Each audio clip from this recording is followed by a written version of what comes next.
बीड जिल्ह्यामध्ये गेल्या 2 ते 3 दिवसांपासून अवकाळी पावसानं अक्षरशः धुमाकूळ घातलेला आहे आणि परिणामी याचा फटका मोसंबी, डाळिंब आणि आंबा या फळबागांना सुद्धा बसतोय. अवघ्या 15 दिवसांमध्ये ज्या आंब्याच्या बागांमधून लाखो रुपयांचं उत्पन्न शेतकऱ्याला मिळणार होतं, त्या आंब्याचा आता अक्षरशः सडा पडलेला आहे. तर जे फळ झाडावर आहे त्याला देखील गारांचा मारा लागला आहे आणि त्यामुळे बाजारपेठेमध्ये जाण्याच्या आधीचं ते फळ खराब होणार आहे असं दिसतंय. त्यामुळे हातातोंडाशी आलेला घास शेतकऱ्याच्या हिरावला गेलाय. शेतकरी अडचणीत. बीड जिल्ह्यात गेल्या 2 ते 3 दिवसापासून अवकाळी पावसानं धुमाकूळ घातलाय आणि यामुळं काढणीला आलेल्या पिकाबरोबरच फळबागांचं देखील मोठं नुकसान होतंय.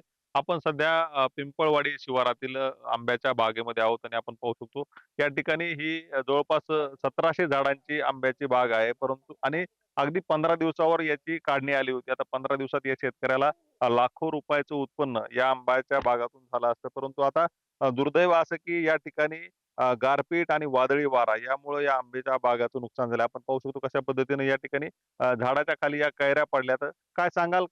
मोठं नुकसान झालंय, गारपीट झालीये. काय नेमकी परिस्थिती आहे बागेची सध्या?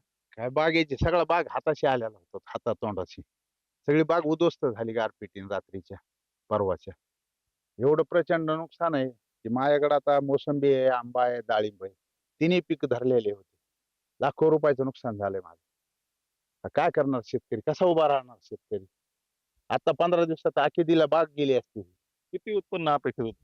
20 एक लाख रुपये आंब्याच्या बागेतून उत्पन्न अपेक्षित होतं मला. 20 लाख रुपये निव्वळ. आता मोठा फटका बसला. हा, आता मोठा फटका बसला. आता हे काय, हे सगळं फळ नासलेच जाते, सगळं नासून जाते. ह्याला गारपिटीने खराब झालं. माझीच नाही, सगळ्याचीच आहे.